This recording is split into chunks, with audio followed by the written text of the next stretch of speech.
Yes, gang, welcome back. It is Saturday. It is a beautiful day. It is leg day, and we are in getting our shit together for first meal and post-workout as well. So yeah, I'll take you along kind of what the game plan is today. So up bright and early. The early mornings, the bright mornings at the moment in the summer are beautiful. So up early, already bright out as well, which was fantastic. It's nice and warm. Got back to kind of all client messages that came through last night when I was asleep. Got them sorted this morning. Walk back and now into kind of getting shit ready for today. So eggs are cooking. Well, they're just finished. Have cream of rice being made for the first meal. Have cream of rice also for my post-workout meal. So I get that ready with the first meal as well, just to save me some time later on. But that is what we're up to this morning. Show you this meal once it's cooked as well. I've actually changed the bagel in this meal for sourdough. I feel like it's sitting on my stomach a lot better. It's actually pretty nice. So I'm on the sourdough train. Jen got me into that. So Jen was actually back in Bath this weekend, seeing family. Badminton horse trials are on as well. So she's a horse fan, so she's gone to see that. So I have a client over, so Elaine will be coming to the gym today. She'll have a posing session, and then we will do an in-person check-in. So Adam and Ryan are also coming in. Ryan and Adam are both competing this year. Ryan 2 weeks out, and Adam 18.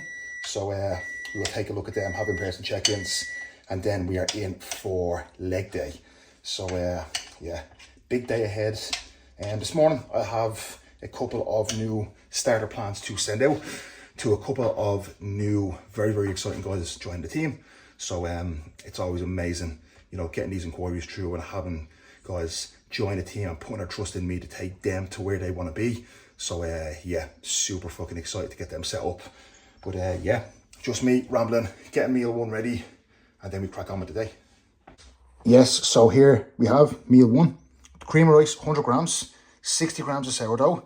We have 3 eggs, 300 whites, veg, and then our berries in there as well. So same old, nothing has changed here with that meal one since last time you saw it, apart from the bread in for the bagel, but same macro breakdown, etc. as well.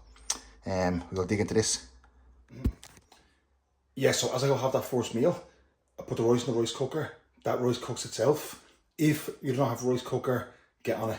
It's a game changer. I don't know how I ever cooked rice without one before, but I literally put that in there, leave it there. It turns itself off when it's cooked as well, and then I have my rice for the day. And it tastes way better than rice out of a pot, which I could not do again. So rice cooker, super fucking cheap, super convenient. Definitely on it. So first up, Ryan, who is just over 2 weeks out from the NBW Classic. It is a natural show, first timer show over here in the UK. So Ryan is going to be doing classic and bodybuilding. He is peeled at the moment. He is pretty much good to go. He's pretty flat at the moment as well.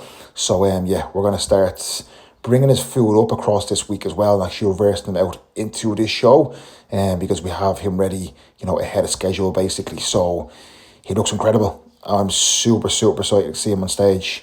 But yeah, he's going to absolutely nail it, and a very, very good first timer. Elaine, over from Ireland as well. She looks immense. She is 18 weeks out, just over 18 weeks out from MBFI, which is a natural show in Ireland. She done it last year as well, competed for the first time. But this year we are coming back with a firm goal of taking first place, and it's as simple as that. She looks incredible. So great to be able to see her in person, see where she's at, and give me a real good indication of, you know, what needs to be done now over the next pretty much 18 weeks or so. She had an in-person posing session with Phoebe as well. So she picked up a lot of bits from there, and yeah, I've been working with Elaine a long time, so it's always amazing to see her, and especially to see her progress over these years.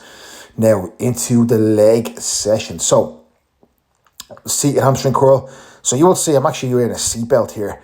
I feel like on using a seatbelt here just pulls me back and down into the seat, so my hips don't shoot forward. I feel like when hips shoot forwards, lower back arches, and it takes a lot of focus off hamstrings as well. So when my hips are like proper locked in here, they cannot move, and you will see that like it's literally just hamstrings as my lower back isn't arching and my hips aren't shooting forwards.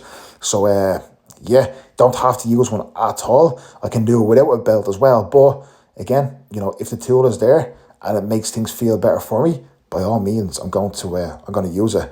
So it almost looks like this is easy for me, you know. I can tell you, it's definitely not. Every rep here is like excruciating in terms of like the contractions and literally feeling like there's knives going through my hamstrings. But I try to stay super composed.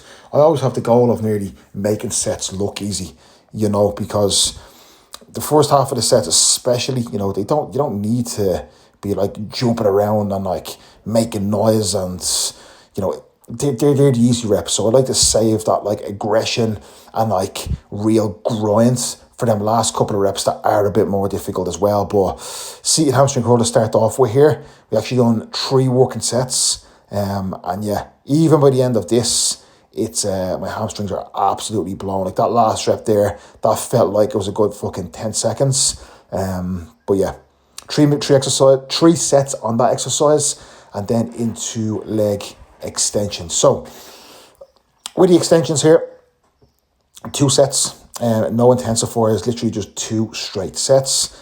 Again, just really pulling myself down into the seat. Again, trying to pull from like the top of my hip. I'm not trying to pull from my knee joint here. A lot of people will just pull from their knee, and that's why a lot of people get knee pain too. So I like to think of literally starting the contraction from the top of my quad, which obviously is up at nearly your hip, and then contracting through. But again, full control.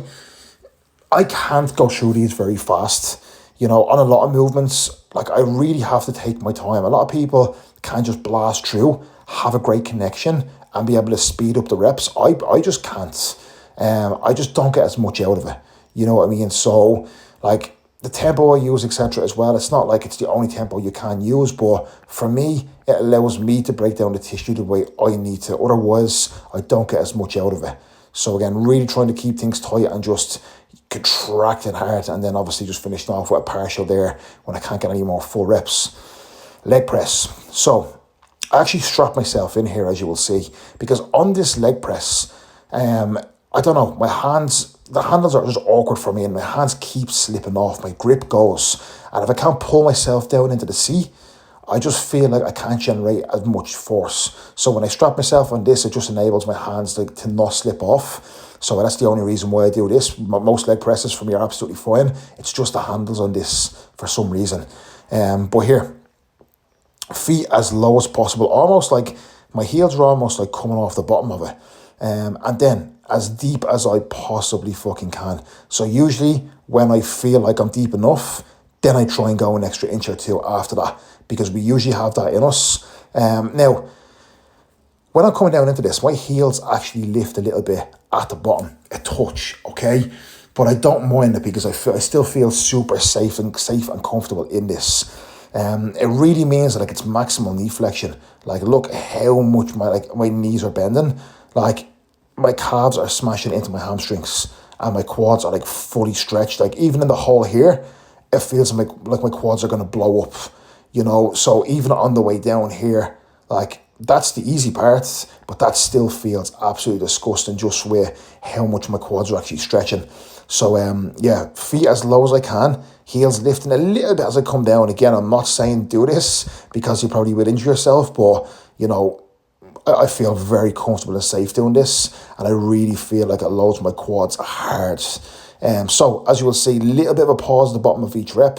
As usual, I don't even try and do this. I just do it subconsciously because I feel like that's what enables me to get the most out of it. But yeah, absolutely disgusting, this Cybex leg press. You know, especially as you drive up into it, it almost gets harder as you drive through. So yeah, but 2 sets on that, and then on to the hack, which there's 1 set on here. So with the hack, I was actually warming up on this, and my left knee, for some reason, my knees have not given me issues in probably over a year. And for some reason, I don't know what the story was, but that left knee just gave me a bit of a nickel on the warm-up set on this hack. So I was just smart. I was going to go like over 6 plates on this, but I was like, look, I'll be smart. I'll aim for a slightly higher rep set, and I'll just aim for like an even deeper pause in the bottom on each rep as well, just to like limit some load exposure, just to take a little bit more stress off the knee. And that was definitely the smart option. So in the past, I would have done the heavier weight anyway, and I would have been even worse the next day knee-wise. But after this set, my knee was absolutely fine. The next day, my knee was fine. So yeah, I've definitely got smarter with my older age because years ago, or even last year, I definitely would have just been like stubborn and end up hurting myself more. So smart move here. Really accurate reps. Again, feet as low as I can, really allowing them knees to travel forward and maximal knee flexion. And then again, just really trying to control as much as I can in the eccentric, little bit of a pause, and then driving back hard through quads here. And again, really taking this one all the way. Again, not rushing through the last few reps, just trying to stay composed and just kind of grind them out. Obviously, having 2 spotters here, just for if anything goes wrong, is always a safety net. But really good set. Very happy with this. Then onto line hamstring curl after this as well. Now, 2 sets on this, and at this stage, I'm absolutely wiped. 4 exercises in. Hamstrings are already wiped from them 3 sets of seated curl at the start as well. But line hamstring curl here, really, really nice to kind of finish the hamstrings off here. So 2 sets. Again, contracting hard, and then like opening up, controlling on the way down. When I get to the bottom, I'm holding it for a second, but the tension isn't off. So like my hamstrings are like still like fully under tension at the bottom. I just hold that pause, and then rather than just use momentum to kick it back up, I'm like squeezing. So it's like I'm contracting my hamstring, so contracting that weight up. And again, you will see on this, there's not much weight on this. See there? There's not much weight on it at all. But like, it's excruciating in terms of like, when I finish this set, like it feels like my hamstrings are going to explode. So it's a movement that I can't lift a lot of weight on. I can, but I don't feel like I get anything from it. I feel my lower back and my glutes. But when I actually lighten the load a little bit and just really make sure it's hamstring, this is an exercise where I definitely get a lot more from on this as well. So yeah, obviously 5th exercise in. I actually, after this one, which I didn't record, I done single leg press, and that was the session. Yes, guys, so we are back. We are sitting down. We are about to crack into meal 5. I am absolutely fucking wiped after that session. These leg days are not getting any easier at all. Especially as I get heavier now as well and stronger. But really good session, and there's nothing better than leaving just knowing that you've done everything and it's been successful, and you know you're going to grow from that as well. So happiness to me. But yeah, very, very warm today. One thing is, when it's this warm, there was a guy in the gym and he was cramping. He was training legs and he was cramping. And I asked him, I was like, what's your water like? And he was like, 8 liters. I was like, okay. I was like, what's your sodium, your salt, etc. like? And he was like, well, I don't really track it. I don't really, I put a bit on on a couple of meals, but that's it.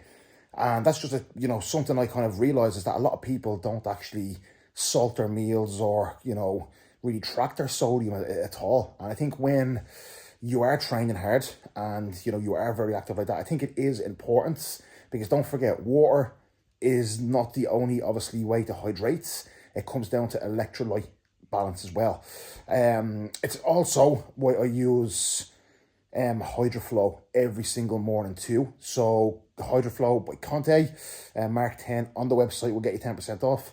But I use that every single morning, and then on leg days as well.